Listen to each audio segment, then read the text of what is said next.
Buat kamu yang kuliah, gelarmu tuh bukan apa-apa, skill kamu yang apa-apa. Aku cuma modal percaya aja, ya udahlah percaya. Akhirnya hilang puluhan juta. Karena kan dinyinyirin netizen, itu sih makanan sehari-hari gue bro. Tiap hari dinyinyirin. Nah, banyak orang tuh berpikir sukses kebalikannya adalah gagal, padahal enggak. Sukses biasanya melewati beberapa kegagalan dulu. Sebagai anak pertama yang punya tanggung jawab ke keluarga dan juga bertanggung jawab kepada anak orang lain. Mapan dulu. Oh, jadi istri tuh beban.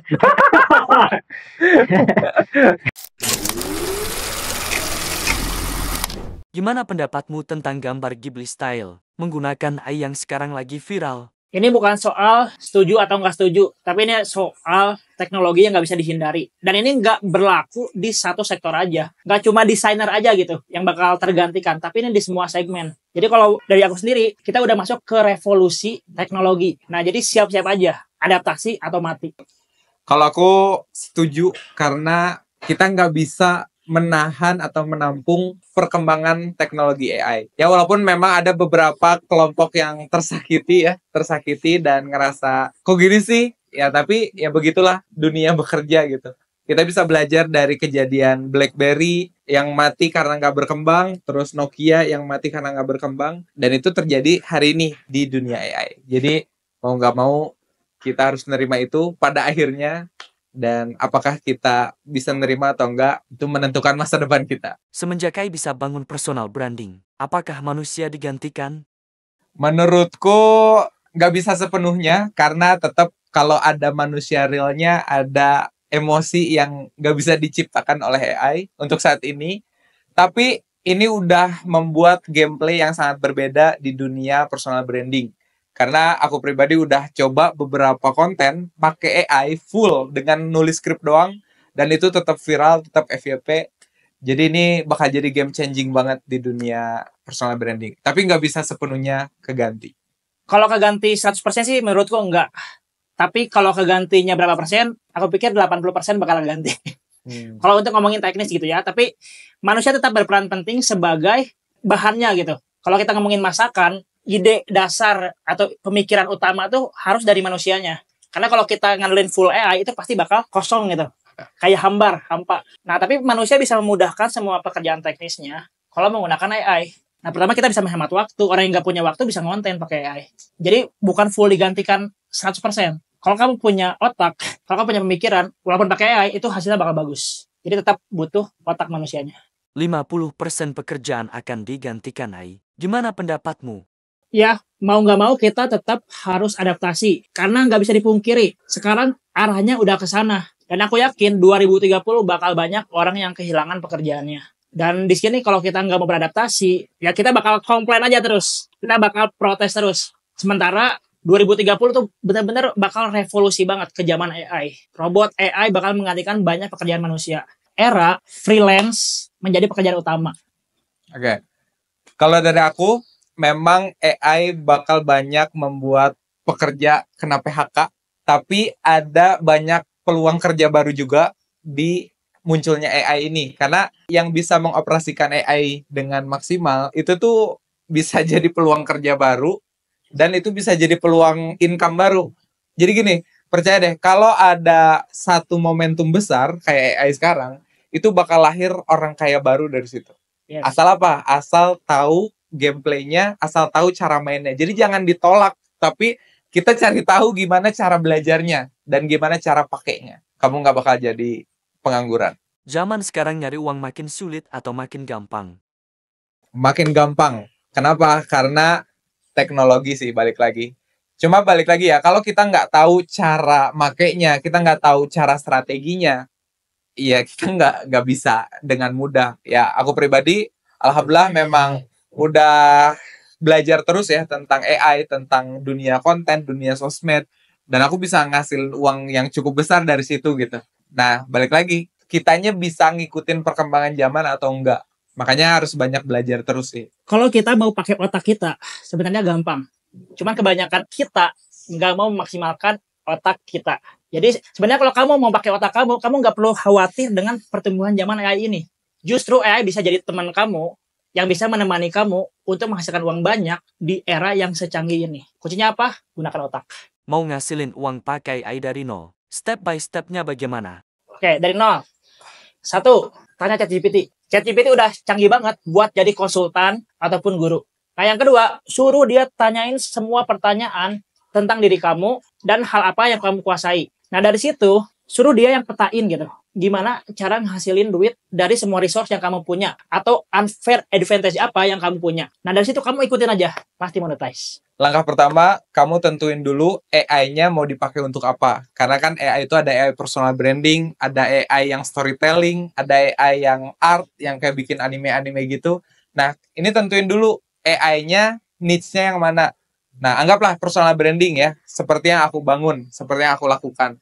Kalau kita mau AI personal branding, nah, kita mau dikenal sebagai siapa? Anggap kita mau dikenal sebagai expert yang bantuin orang pada diet, edukasi diet gitu ya. Dan itu bisa dibangunnya personal branding pakai AI, pakai Heygen, tahu kan? Yeah. Ya, pakai Heygen, kita nggak usah rekam, kita cuma nulis skrip, itu jadi sebuah konten edukasi. Dan itu udah terbukti works banget ya, kayak gini. Lihat views-nya gede banget kan? Nah, setelah kita bisa bikin konten yang bagus, kita dapat engagement yang tinggi, dapat trust dari audiens. Nah, perlahan kita bisa monetize dari situ. Bebas monetize-nya, bisa jual produk diet misalkan. Bisa jual produk digital. Jual ebook cara diet atau course cara diet dan sebagainya. Nah, monetize ini pasti banyak banget strateginya. Yang paling penting kamu bangun audience dari AI ya lewat konten-konten tadi dan monetize sosial media kamu entah apapun itu. Dalam 5-10 tahun ke depan, kira-kira apa yang akan terjadi di industri yang kamu geluti sekarang? Oke, aku kan mainnya industri personal branding ya. Yang aku lihat sekarang udah banyak akun-akun dengan followers ratusan ribu nih kayak gini itu bisa naik padahal itu full AI ya. Dan aku juga udah banyak lihat konten yang engagementnya tuh gila-gilaan, komennya ribuan, viewsnya juga besar gitu ya kayak gini itu full AI. Makanya kalau kita lihat 10-15 tahun ke depan, udah bakal berubah banget. Banyak kreator-kreator baru yang melek tentang bangun personal branding pakai AI. Dan itu keren banget, gak usah syuting, gak usah capek konten gitu kan. Tinggal nulis skrip, itu udah jadi konten. Itu sih di personal branding. Kalau di dunia digital marketing, itu semuanya bakal serba cepat. Semua bakal serba automation. Paling sederhana, untuk bikin konten iklan aja gitu, bikin konten gambar, itu sekarang semudah ngetik kata ke ChatGPT. Itu jadinya bisa kayak gini. Dan bikin konten organik, carousel, kalian bisa lihat nih. Ini konten-konten yang aku buat, itu semuanya pakai AI. Belum lagi kalau kita ngomongin video pun bisa pakai AI. Dan nanti paling gila gitu ya, kita bisa pakai namanya agentic AI. Di mana semua pekerjaan dari produksi konten sampai running ads itu bisa full AI. Dan bahkan di platform kita berikan sekarang, itu semuanya menggunakan teknologi AI. Jadi kita udah nggak repot lagi cari targeting dan lain-lain. Semuanya kita fokus aja ke bisnis utamanya. Jadi menurutku gila banget sih. Kita bisa cuan banyak banget dengan teknologi AI di 5-10 tahun ke depan. Apa masalah yang paling sering dihadapi seseorang ketika ingin bangun bisnis? Nomor satu, sebenarnya mindset. Orang bilang di Indonesia tuh, apa? Genset. Padahal mindset emang sepenting itu gitu. Kalau kita ngomongin modal, sebenarnya modal tuh banyak di luar sana gitu ya. Banyak orang yang mau kasih modal. Tapi pertanyaannya, punya nggak skillnya? Punya nggak kemampuannya gitu? Kadang-kadang gini ya, kalau kita ngomongin bisnis, banyak kok sekarang bisnis nggak pakai modal. Affiliate marketing, nggak pakai modal. Digital product, modalnya cuma apa? Otak gitu kan. Jadi sebenarnya, kalau memulai bisnis, kendalanya tuh lebih di mindset. Kalau kita bisa menghasilkan uang di era sekarang cuma modal kuota otak. Masalah utamanya adalah terlalu memperdebatkan privilege atau enggak. Benar nggak? Iya. Jadi menurutku ya, kenapa orang akhirnya nggak mulai-mulai, itu terlalu banyak debatin, aduh aku mah nggak punya privilege, dia kan punya privilege, dia kan orang tuanya kaya. Kalau debatin itu terus sampai kapanpun ya nggak akan kelar gitu. Kenapa? Karena ya itu sebenarnya nggak terlalu penting. Banyak juga kok orang-orang yang bisa sukses tanpa privilege-nya. Kayak gitu, yang mereka tuh bener-bener ngerintis dari nol lah, dari awal gitu. Jadi, jangan perdebatin soal itulah. Nah, yang kedua, jangan terlalu permasalahin soal modal. Karena, ya benar tadi kata Kang Dean, nggak melulu bisnis itu butuh modal yang besar. Oke, anggaplah saya kasih modal 1 miliar buat kamu mulai bisnis. Kamu bisa nggak cara ngelolanya? Bisa nggak ngelolanya? Bisa nggak pakai uang 1 miliar itu supaya profit? Pakai bisnis apa? Nanti strateginya gimana? Itu aja belum tahu kan? Maka sebelum modal, satu hal yang paling penting adalah pelajari ilmunya dulu. Strateginya seperti apa, langkah-langkahnya seperti apa. Setelah itu udah ada, modal masuk pun itu baru bisa works gitu. Jadi jangan perdebatin dua hal tadi. Apa ilmu dan skill paling profitable tahun 2025 sampai 2030? Ilmu yang paling profitable menurutku sekarang adalah konten kreator ya. Jago bikin konten. Karena kamu bisa lihat berapa juta orang yang hidupnya bisa berubah gara-gara konten kreator. Ya, aku pun salah satu orang yang bisa hidupnya berubah gara-gara konten ya. Aku ya sempatlah ada di posisi, aduh, bingung banget buat ngasilin uang seperti apa. Dan aku pelajari konten nih. Sekarang followersku bisa dilihat angkanya segini di 200 ribuan. Dan dari sini itu bisa monetize uang yang sangat besar. Dan konten kreator itu skill yang sangat mahal menurutku. Jadi pelajari. Oke.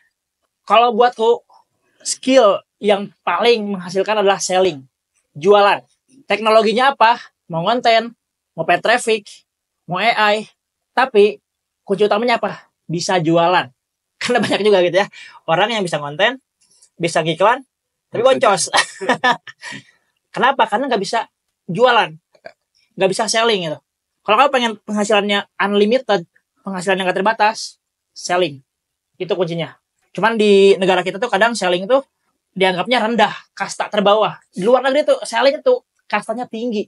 Kamu tuh bakal dimanjain sama bos kamu kalau kamu jago selling. Gitu. Jadi, selling. Apa sisi lain yang gak banyak orang ketahui tentang kamu? Orang banyak yang lihat aku tuh pintar ngomong. Orang banyak yang lihat aku tuh extrovert, padahal aslinya introvert banget. Kalau tiap habis ketemu orang banyak gitu ya, atau habis jualan, dagang itu di rumah tuh langsung mendem tuh. Langsung gini nih sendiri nih, drain, habisan energi. Jadi banyak orang yang nggak tahu kalau aku tuh aslinya pemalu banget dan ngomongnya tuh dulu gagap banget, gugup banget. Segini pun menurut aku ngomongnya belum terlalu bagus dibanding Fauzan lah ya. Kalau Fauzan nih lihai gitu ya. Kalau aku tuh ini tuh perlu latihan berat kayak Rock Lee gitu. Benar-benar kerja keras lah aku untuk bisa ngomong kayak gini. Yang nggak banyak orang tahu di dunia bisnis itu nyangkanya owner tuh enak, bisnis tuh tiap hari bisa jalan-jalan dan sebagainya. Padahal di balik itu kita biasanya kerja dari pagi sampai malam. Kadang-kadang ya kalau memang lagi ada project baru atau ngejar target. Ketika misalkan karyawan udah pulang, aku masih di kantor gitu ya. Kadang-kadang karyawan udah pada tidur, aku masih ngerjain gitu ya. Ya tapi balik lagi worth it juga kok. Maksudnya apa yang dihasilkan, apa yang didapatkannya gitu. Cuma ya enaknya kalau dunia bisnis kita bisa nentuin kapan kita mau libur, kapan kita mau kerja. Itu yang mahal. Apa definisi sukses menurut kamu? Sebenarnya setiap orang definisi suksesnya beda-beda. Kalau menurutku definisi sukses adalah kita pengen apa, terus kita bisa capai itu. Nah itu definisi sukses. Ya aku misalkan pengen punya 1 juta followers, terus aku nyampe. Aku menganggap diri aku udah sukses. Begitupun yang lain gitu ya. Nah maka dari itu kamu jangan bandingin diri kamu dengan yang lain. Kalau kamu pengen punya satu target, ya udah fokus di situ aja. Kejar sampai benar-benar nyampe. Nah di situ kamu udah sukses menurutku. Kayak gitu sih. Kalau definisi sukses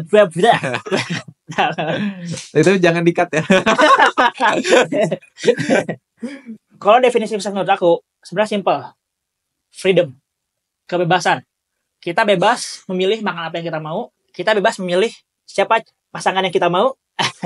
Kita bebas memilih kita mau melakukan apa, di jam berapa, dan di mana. Kalau kamu udah bisa melakukan itu, kamu sukses. Apa bedanya bisnis dulu dan sekarang menurut pengalaman kamu? Oke. Kalau dulu, waktu pertama kali mulai bisnis, itu tuh otaknya benar-benar kosong. Jadi kalau bisnis tuh nggak pernah ada metode. Ya cuma satu metode yang aku pakai tuh. Metode hope and pray gitu ya. Berharap dan berdoa. Sing yakin. Pasti berhasil, pasti sukses. Bangkrut. Nah, bedanya sama sekarang apa? Sekarang tuh aku udah punya pengalaman, udah punya skill, lebih matang. Jadi ketika mengambil keputusan atau mengambil suatu resiko, itu tuh udah dengan pertimbangan yang matang. Kalau zaman dulu tuh hajar aja gitu. Hajar, bangkrut aja. Itu sih kalau yang Oke. Perbedaan bisnis sekarang apa dulu ya? Oke. Kalau dulu lebih banyak nggak taunya mungkin ya. Aku tuh udah beberapa kali ditipu orang, boncos, duit hilang puluhan juta gitu ya. Karena belum defense sih, maksudnya belum ada curiga, belum skeptis, belum ada pengalaman dan sebagainya. Aku udah beberapa kali, aku pernah bisnis makanan dimsum, bangkrut. Aku pernah bisnis barber, bangkrut. Terus banyak lah, bisnis baju juga pernah bangkrut gitu ya. Nah, kesalahannya balik lagi karena kurang pengetahuan. Jadi kesimpulannya adalah kita jangan masuk ke suatu bisnis yang kita nggak tahu cara mainnya gitu. Jangan sampai kita masuk ke suatu bidang, suatu bisnis, kita tuh belum tahu gameplaynya. Nah, jadi sebaiknya pelajari dulu, riset dulu, tapi jangan terlalu lama juga, ntar nggak mulai-mulai gitu ya. Seenggaknya kita udah tahu lah, nggak nol banget, jadi kita meminimalisir resiko kerugian. Apa penyesalan kamu yang tidak kamu lakukan ketika dulu baru mulai bangun bisnis? Gak beli kripto. Nggak beli kripto pas harga 200 juta. Gak beli kripto pas harganya 10.000 aja. Seandainya aku harus mundur lagi ke 10 tahun ke belakang, yang aku mau lakuin adalah mulai bangun personal branding dari dulu. Kenapa? Karena kebayang sih kalau aku konsisten dari 10 tahun yang lalu, nggak ke distract apapun, mungkin sekarang udah berapa juta followers, audiensnya udah sebesar apa, pengaruhnya udah sebesar apa, karena aku ngelihat lah orang-orang seperti Arif Muhammad misalkan gitu ya, atau enggak Raditya Dika, itu mereka powernya tuh gede banget, dan itulah personal branding. Jadi personal branding tuh penting banget lah. Penyesalan ya. Penyesalan terbesarku sebenarnya waktu pertama kali mulai bisnis, kalau bisa aku ulang gitu ya. Aku tuh bakal mulai iklan paid traffic yang benar-benar paid traffic gitu ya, bukan paid traffic yang ngasih sampel-sampel barang gitu. Aku benar-benar bakal mulai itu dari awal. Aku bakal pelajarin itu ketika algoritmanya masih gampang gitu. Karena zaman dulu orang iklannya cuma gambar doang gitu ya, gambar orang melongo gitu ya. Itu bisa ngasilin salesnya tuh banyak banget.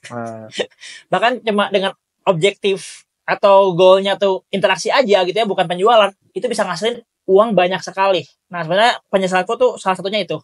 Dan yang kedua bener, sama kayak Fauzan, sebenarnya penyesalanku yang kedua adalah aku nggak bikin konten totalitas di YouTube. Spesifik aku ngomong di YouTube gitu ya, karena zaman dulu orang-orang yang ngebangun kontennya di YouTube itu pasti berhasil. Nah, cuma dulu aku belum tahu tuh ternyata ada peluang sebesar itu di YouTube. Apa life changing moment yang mengubah diri kamu?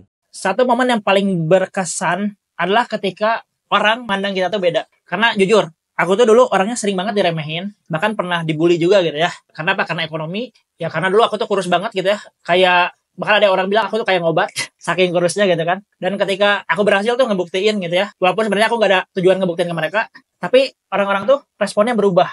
Yang dulu ngebully sekarang malah minta ajarin. Yang dulu ngehina sekarang malah ngebangga-banggain ke depan temannya. Dan itu sih salah satu momen yang berubah, dan itu bukan orang lain aja, bahkan keluarga sendiri pun yang dulu ngeremehin gitu ya, sekarang malah mensupport. Gitu sih. Life changing yang mengubah aku adalah aku pernah ikut ke satu seminar, dan seminar itu ngebahas tentang momen si pembicaranya bisa kasih hadiah umroh untuk orang tuanya. Nah, di situ sih yang membuat aku berpikir, kok gue nggak ngapa-ngapain ya? Kok gue selama ini diem aja? Kok gue selama ini nggak ada motivasi buat sukses gitu? Nah, gara-gara ngelihat itu visual gitu ya, ngelihat bukti, di situ ada tergerak, oke, kayaknya aku juga harus sukses, harus berusaha lebih keras. Dan akhirnya cuma gara-gara momen kecil itu membuat aku jadi serius buat nyari tahu apa sih yang bisa aku lakuin, akhirnya bisa merubah hidup gitu. Karena kan aku dulu guru senam ya, aku cuma guru senam, aku juga penghasilannya dulu kecil banget, cuma 500.000 sebulan. Tapi akhirnya ya sekarang di 2025 tuh bisa berubah jauh banget daripada dulu gitu. Nah itu sih big momennya gara-gara datang ke sebuah seminar, melihat bukti nyata, gara-gara motivasi kecil itu membuat aku berubah sampai hari ini. Kalau harus mulai lagi dari nol, apa yang bakal kamu lakukan? Kalau harus mulai lagi dari nol, aku bakal banyak beli kelas. Yang pertama, aku nggak akan banyak ngulik ya. Karena kalau kita beli kelas, mungkin banyak orang yang negatif tentang wah jual ludah lah dan sebagainya. Tapi aku justru salah satu orang yang sangat terbantu dengan adanya kelas-kelas online seperti sekarang. Jadi kita tuh jadi langsung dapat jalan pintas gitu. Kamu lewat sini aja. Sedangkan aku dulu nggak ada, maksudnya info-info kelas kayak gini di zaman 2017 aku mulai dulu nggak ada lah info-info kelas. Akhirnya aku harus ngulik, aku nyari tahu, trial error, rugi dulu, boncos dulu gitu ya. dan akhirnya banyak waktu yang kebuang gitu untuk bisa nyampe di posisi sekarang. Mungkin kalau dari awal aku udah belajar dari guru yang tepat, itu bisa lebih cepat suksesnya. Kayak gitu. Oke. Ya, sebenarnya kalau dari aku ada jawaban tergantung kondisinya ya. Kalau emang kondisinya mulai dari nol tuh otaknya direset lagi gitu ya. Nggak ada pengalaman, nggak ada pengetahuan, aku akan melakukan sama seperti Fauzan. Aku bakal belajar, aku bakal asah otaknya sampai benar-benar menguasain skillnya. Dan selain belajar tentunya ada satu lagi hal yang harus dilakukan apa? Perbanyak jam terbang, perbanyak latihan. Karena dengan kita latihan, praktek, itu pasti skill kita jadi dan matang. Nah, di kondisi kedua, kalau aku udah punya semua knowledge-nya, udah punya skillnya, hal pertama yang bakal aku lakuin adalah dua hal. Pertama, affiliate marketing. Yang kedua, digital product. Itu. Aku bakal kuasain dua skill ini. Aku jualan nih pakai konten dan organik. Terus aku iklanin pakai paid traffic. Itu cara aku untuk membalikan keadaan. Misalnya aku kembali ke titik nol lagi. Dan bisa bangkit ke titik 100, bahkan 1000, bahkan 1.000.000. Apa mindset yang sampai hari ini masih dipegang? Kalau aku mindset tentang disiplin, karena mau sebagus apapun ilmu yang kita punya, sejago apapun skill kita, kalau kita nggak bisa disiplin, nggak akan jadi apa-apa. Jadi kamu bisa lihat lah, banyak orang yang akhirnya hidupnya di situ-situ aja, karena ya mereka nggak disiplin. Mungkin seharian tuh ya cuma main game doang, atau maraton Netflix gitu ya. Dan alhasil ya hidupnya nggak kemana-mana gitu. Sedangkan kalau orang-orang yang bisa berhasil, ya itu karena kedisiplinan mereka gitu. Mereka udah tahu apa yang harus dilakukan, dan mereka melakukan apa yang harus dilakukan. Itu namanya disiplin.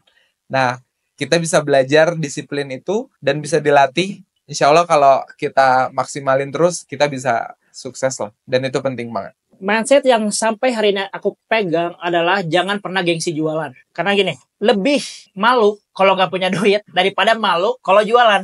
Itu, karena aku pernah ada di titik di mana aku tuh makan sehari budgetnya cuma 12.000. Sekali makan tuh aku cuma 4.000. Dan Fauzan tahu gitu ya, di Cimahi itu ada banyak warteg. Aku sampai riset gitu, warteg se-Cimahi, sekota itu ya, kotaku. Itu tuh ada satu warteg depan Borma pada suka, itu kali makan bisa tuh nasi, tahu, tempe, sambal, cuma 4.000. Di titik itu aku ngerasa, buat makan aja segininya gitu ya. Karena apa? Karena aku nggak bisa dapetin duit. Dan setelah aku bisa jualan, di situ aku baru ngerasain, oh ternyata dengan kita bisa jualan, kita nggak harus ngerasain momen itu lagi. Jadi mindset yang sampai hari ini masih aku pegang adalah jangan pernah gengsi jualan kalau kamu mau hidupmu bergengsi. Dean 2025. Pernah gak dinyinyirin netizen? Responnya gimana? Pernah kan dinyinyirin netizen? Itu sih makanan sehari-hari gue bro. Tiap hari dinyinyirin.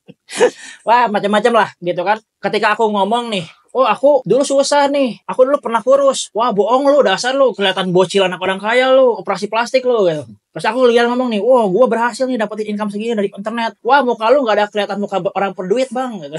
Serba salah.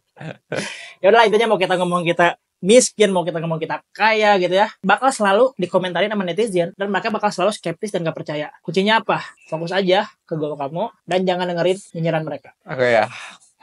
Pernah dinyinyirin netizen? Pasti pernah ya, karena kalau kita udah masuk di dunia konten gitu ya, kita kan dilihat halayak umum gitu ya, dilihat publik, apalagi dilihat sampai ribuan, ratusan ribu, bahkan jutaan orang, pastilah itu yang nyinyirin kita pasti banyak. Nah cuma sebenarnya nggak terlalu penting apa kata orang. Yang paling penting adalah ya kita nggak usah fokus ke sana gitu. Karena aku pun pernah mencoba beberapa hal. Aku pernah nanggepin nyinyiran yang negatif. Itu cuma buang-buang waktu dan capek gitu. Alhasil sekarang tuh kalau ada yang negatif, blok gitu ya. Disingkirin aja supaya nggak mengganggu fokus aku gitu. Jadi fokus aja sih sama tujuan. Nggak usah dengerin apa kata orang yang negatif. Dan pakai kacamata kuda aja ya. Don't listen what people say. Gimana caranya punya kenalan orang-orang sukses? Cara kenalan sama orang sukses, menurutku ya, satu-satunya yang paling mudah adalah datang ke seminar atau workshop. Karena biasanya di situ kita lebih mudah. Apalagi kalau kita bukan siapa-siapa ya. Kayak aku juga dulu pas masih ngajar senam, aku bisa kenal sama orang-orang hebat itu gara-gara ikut seminar. Ikut seminar kan ketemu tuh sama ratusan orang gitu kan, sama ribuan orang. Nah disitulah kenalan gitu. Di situ kenalan ya, kenalan aja. Dan lama-lama kita jadi dapat koneksi dari situ. Karena ya kalau nggak dari situ gimana caranya? Nggak mungkin kan kita masuk ke komplek mewah, terus ketok rumah mau kenalan dong. Kan nggak mungkin ya, susah. Ya cara kedua, bangun personal branding. Aku jujur ya, semenjak followersku sekarang udah 200 ribuan di Instagram, jauh lebih mudah untuk bisa kenal sama orang-orang hebat. Bahkan banyak juga orang-orang hebat justru nge-follow akunku duluan gitu. Kayak gitu. Jadi itu sih 2 caranya. Mungkin itu bisa kamu praktekin. Kalau cara aku kenalan sama orang hebat sebenarnya satu, kamu harus punya skill tajam di satu hal. Itu dulu. Karena orang hebat, orang sukses suka dengan orang yang punya value. Nah, ketika kamu udah punya value, udah punya skill, kamu tawarin skill kamu untuk membantu dia. Dan kamu jangan hitung-hitungan. Kuncinya apa? Give, baru take. Jangan take nggak mau give ya. Kamu bantuin. Kalau misalnya kamu ketemu dia, traktir makan gitu ya. Kalau misalnya kamu bisa bantunya skill nggak bisa traktir makan, kamu bantu aja setotalitas. Karena zaman dulu tuh aku pengen masuk komunitas musik supaya aku diterima, aku bantuin angkat-angkatin barang. Kayak sekarang nih aku pengen bisa juga nih ngiklanin produknya Kode nih. Aku bener-bener bantu dulu gitu. Aku nggak hitung-hitungan di awal. Nah, kebanyakan orang itu tuh selalu hitung-hitungan di awal, nggak mau ngasih value, makanya susah untuk deket sama orang sukses. Sebenarnya orang sukses kalau kita bantu, kita kasih value, dia pun bakal ngasih kok value buat kita. Itu cara hacknya. Apa pengalaman pahit ketika partneran bisnis dengan orang lain? Kalau aku ditipu. Jadi pernah ada beberapa bisnis yang memang mereka offering dan kelihatannya menggiurkan dan menarik, tapi aku nggak mempelajarinya lebih dalam gitu ya. Entah orangnya, entah bisnisnya. Aku cuma modal percaya aja, ya udahlah percaya. Akhirnya hilang puluhan juta. Kayak gitu. Dan itu terjadi beberapa kali gitu. Nah, maka teman-teman kalau mau partneran sama orang, lihat dulu siapa orangnya. Yang kedua, lihat bisnisnya seperti apa gitu. Apakah ini menjanjikan atau enggak? Kalau iya, apakah ini bisa jangka panjang atau enggak? Nah, itu sih yang paling penting. Pengalaman paling pahit ketika partneran. Sebenarnya pengalaman paling pahit itu adalah ketika kita konflik partneran di bisnis, yang tadinya teman jadi musuh gitu. Jadi kadang-kadang berbisnis sama teman tuh emang nggak selalu bagus gitu. Jadi untuk berpartner, pelajaran yang aku pelajari adalah kita harus sama-sama matang dulu. Kalau kita sama-sama buah nggak matang, itu pasti bakal banyak konflik. Dan waktu pertama kali aku konflik partneran, karena kita dari posisi susah, nggak punya duit, terus tiba-tiba megang duit gede gitu. Tiba-tiba omset 3 digit gitu kan. Akhirnya kita sama-sama muncul rasa serakah gitu kan. Dan ketika kita tadinya sahabat baik, terus jadi musuh, menurut aku itu lumayan pahit ya, lumayan kok jadi gini gitu, gara-gara duit.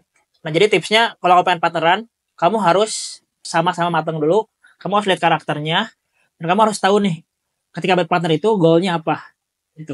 Apa hal yang lebih berharga daripada uang? Yang lebih berharga daripada uang menurutku itu waktu sih. Karena gimana pun caranya, waktu itu nggak bisa dibeli. Emang ini terdengarnya kayak bullshit gitu ya, tapi faktanya teman-teman, banyak konglomerat atau orang-orang kaya di luaran sana, mereka rela uangnya hilang demi bisa balik mungkin ke 20 tahun atau 30 tahun sebelumnya gitu. Karena bisa lebih muda, lebih sehat, lebih segar gitu ya mau kemana-mana. Jadi ya benar waktu itu mahal. Maka dari itu aku juga bersyukur banget. Aku tuh mulai bisnis itu di umur 18 tahun. Sekarang aku udah umur 27. Jadi udah bersyukur banget lah. Maksudnya masih di umur sekarang tuh udah sejauh ini gitu. Karena mulainya semudah mungkin. Jadi kalau masih muda jangan kebanyakan main game. Jangan kebanyakan malas-malasan karena waktu tuh mahal. Kalau buat aku, hal yang paling berharga selain uang adalah skill dan juga pengalaman. Karena kalau kita punya uang, tapi kita juga otaknya kopong gitu ya, kita nggak akan bisa ngelola uang itu, nggak akan bisa main uang itu. Kayak menang lotre ya? Iya, kayak menang lotre. Banyak juga kan studi kasus orang dapat duit miliaran, habis nggak nyampe setahun gitu. Nah, tapi kalau kita punya skill sama pengalaman, walaupun kita dibalikan lagi ke titik nol gitu, kita untuk kembaliin keadaannya cepat. Dan aku sangat sepede itu dengan skill dan pengalamanku. Karena aku bisa jualan, karena aku bisa berkarya, bikin produk, aku bisa datengin traffic juga gitu ya. Aku punya semua resource yang aku butuhkan untuk ngasilin uang, walaupun aku kembali ke titik nol. Sibuk berbisnis, gimana cara ngatur waktunya dengan kehidupan pribadi? Oke, kalau aku selalu punya yang namanya prioritas. Tergantung kondisi dan situasi. Kalau posisi kita lagi merintis, aku tuh bakal 99% waktu aku buat ngurusin bisnis. Bahkan aku tuh ada satu momen waktu ngerintis gitu ya. Aku tuh lupa bahwa hari ini tuh adalah hari raya. Karena aku kerja terus ya. Tiba-tiba, oh ini hari raya ya. jadi memprioritaskan itu gitu ya, aku kalau memang urgensinya di situ. Tapi ketika aku udah punya kemampuan nih finansial, aku udah bisa mendelegasikan juga beberapa kerjaan aku ke tim, nah baru tuh aku bagi porsinya. Jadi kalau buat aku sendiri, memang hidupku tuh kebanyakan sekarang tuh memang bekerja dan mikir. Jadi aku udah nggak pisahin lagi antara kebahagiaan aku tuh untuk bersama keluarga, kebahagiaan aku tuh main, kebahagiaan itu kerja, enggak. Kerja itu adalah lifestyle juga kalau buat aku. Jadi itu satu kesatuan, nggak bisa dipisah. Kalau aku cara ngatur waktunya biasanya pakai time management, karena jadi hari ini harus ngerjain apa aja, coba di list, habis itu ada time boxing, kapan mau dikerjainnya gitu. Jadi aku punya manajemen waktu, harus ngerjain apa aja dan kapan waktunya, kayak gitu. Terus sekarang sih emang jarang ya ke distract, maksudnya suka main game atau nonton gitu ya, itu udah dikurangin banget karena belum sekaya itulah. Ngapain kita harus fokus dulu ngejar kenaikan bisnis, ngejar target supaya bisa naik level terus. Jadi gitu sih, jadi diatur waktunya, kapan kita istirahat atau hiburan, kapan kita kerja, tapi hiburannya jangan terlalu banyak dulu. Apa nasihat buat anak muda yang masih kuliah atau baru lulus sekolah? Oke, kalau buat yang masih kuliah ya, jangan cuma jadi kupu-kupu gitu. Kuliah pulang. Kenapa? Karena kalau kamu cuma ngandelin apa yang ada di kuliahan, nanti ketika lulus, ya ujung-ujungnya cuma nyari kerja di mana. Padahal kalau kita maksimalin dari pas semester 1 lah, 4 tahun kuliah gitu ya, dari semester awal udah bikin sesuatu, anggaplah ngonten, atau nggak bikin bisnis, atau jualan sesuatu, atau affiliate. Pas udah lulus, itu nggak usah pusing-pusing nyari kerja di mana. Bener nggak? Ya. Karena ya banyak banget orang akhirnya setelah lulus, mau ngelamar juga bingung, nggak punya skill apa-apa, akhirnya jadi nambah angka pengangguran aja. Jadi jangan hanya buang-buang waktu aja. Buat kamu yang kuliah, gelarmu tuh bukan apa-apa, skill kamu yang apa-apa. Jadi jangan hanya fokus membanggakan gelar, tapi fokuslah untuk meningkatkan skill supaya skill kamu bisa menjadi sesuatu yang membanggakan. Di era sekarang, orang tuh udah nggak butuh gelar lagi. Google aja sekarang cari pekerja, itu tuh ngelihatnya skill, bukan gelar. Jadi gelar tuh mayoritas udah nggak berguna, kecuali kamu memang mau jadi dokter atau jadi pengacara. Jadi fokuslah ke skill-skill yang bisa menghasilkan sesuatu yang nyata, jangan cuma teori-teori tanpa bisa survive di kehidupan nyata.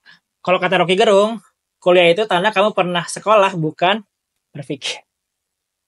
Apa keinginan yang hari ini belum kamu capai? Kalau aku punya sport car sih, itu salah satu yang mimpi besar lah. Mimpi besar, pengen punya mobil 2 pintu yang bisa kebuka atapnya, terus jalan-jalan di kota Bandung, di Dago. Wah, itu sih jadi impian terbesar aku salah satunya. Impian belum tercapai sampai sekarang dan mungkin sudah pupus gitu. Terus aku pengen banget jadi juara Indonesian Idol gitu ya. Cuman sepertinya udah gak bisa gitu ya, untuk sekarang udah terpupus ya. Mudah-mudahan saya tetap bisa berkarya di dunia musik kalau memang urusan-urusan aku di bisnis udah beres gitu sih. Walaupun belum tentu ada beresnya. Gimana cara mengelola stres dan kegagalan? Sebenarnya gini, kalau ngomongin cara aku mengelola stres dan kegagalan itu sebenarnya bisa jadi beda sama kebanyakan orang. Karena dari zaman aku kecil sampai besar, itu memang aku selalu merespon sesuatu tuh tidak berlebihan. Bahkan orang tua aku bilang aku tuh orangnya lurus-lurus aja, datar gitu. Mau ada kejadian besar, mau ada kejadian kecil, aku tuh datar. Nah, dan hal ini sebenarnya yang berguna juga gitu ya, ketika aku jalanin bisnis. Jadi ketika aku gagal, ya udah, itu prosesnya. Ketika aku belum berhasil, oke, tenang aja, masih ada jalan lain. Itu yang selalu aku tanamkan ke diri aku dari aku kecil. Karena mungkin dari waktu zaman aku kecil tuh aku sering banget menghadapi kejadian-kejadian besar atau masalah-masalah yang sebenarnya kalau di adik-adik aku gitu, mereka tuh responnya nangis gitu. Mereka responnya tuh marah gitu ya. Tapi kalau aku, karena aku anak pertama, biasanya aku tuh menghadapinya lebih bijak, lebih datar, dan lebih santuy. Oke, cara menghadapi stres dan kegagalan ya. Apa yang aku lakukan adalah jangan salah berpikir dulu. Jadi gagal itu udah sepaket sama sukses. Nah, banyak orang tuh berpikir sukses kebalikannya adalah gagal, padahal enggak. Sukses biasanya melewati beberapa kegagalan dulu. Nah, kalau kita udah berpikirnya tepat, itu insya Allah kita nggak akan kaget gitu. Kalau kita gagal ya emang itu bagian perjalanan gitu. Nah, yang penting ketika gagal itu coba dievaluasi. Kira-kira salahnya di mana ya? Kira-kira apa yang harus diperbaiki ya? Nah, jadi jangan takut sama gagal karena gagal itu ya mayoritas besar itu pasti orang melewati itu. Nah, gimana caranya dari gagal itu ya kita evaluasi buat naik level terus sampai akhirnya kita bisa berhasil. Jadi jangan takut gagal. Mapan dulu atau nikah dulu? Yang nikah dulu lah jawab. Mapan dulu. Kenapa? Karena begitu banyak masalah yang ditimbulkan di dunia rumah tangga atau di dunia pernikahan gara-gara ekonomi. Teman-teman, kebanyakan masalah di dalam rumah tangga itu adalah masalah ekonomi. Jadi kalau kita udah berhasil secara ekonomi, itu sudah menyelesaikan mungkin 50% permasalahan dalam rumah tangga bahkan lebih. Ya, karena ya ketika kita punya ekonomi yang baik, ya aku sendiri pun alhamdulillah gitu ya sama istri, kalau ada permasalahan tuh ya udah enjoy aja gitu. Ya udahlah lebih bisa kayak gitulah. Tapi beda ya kalau dalam kondisi ekonomi misal lagi di bawah banget, lagi pusing banget. Pasti masalah kecil juga bisa jadi besar. Kayak gitu. Jadi lebih baik mapan dulu. Makanya lagi semudah mungkin kita tuh harus kerja keras dan kita bisa berhasil. Mapan dulu. Karena nikah itu bukan cuma enak-enak doang gitu ya. Tapi ada tanggung jawab di sana. Jangan sampai kamu berpikir, aku pengen nikah supaya hidup aku bebas gitu kan. Enggak, kamu nikah tuh malah tambah banyak masalahnya. Ya, jadi gini, kita, apa ya aku nih ya, aku generasi sandwich, aku punya adik 3 gitu. Aku belum nikah aja, udah banyak tanggung jawab yang harus aku penuhin sebagai kakak gitu ya. Dan nanti ketika menikah, nambah lagi nih bebannya gitu. Nambah lagi tanggung jawabnya. Jadi ya, kalau buat aku pribadi, sebagai anak pertama yang punya tanggung jawab ke keluarga, dan juga bertanggung jawab kepada anak orang lain, mapan dulu.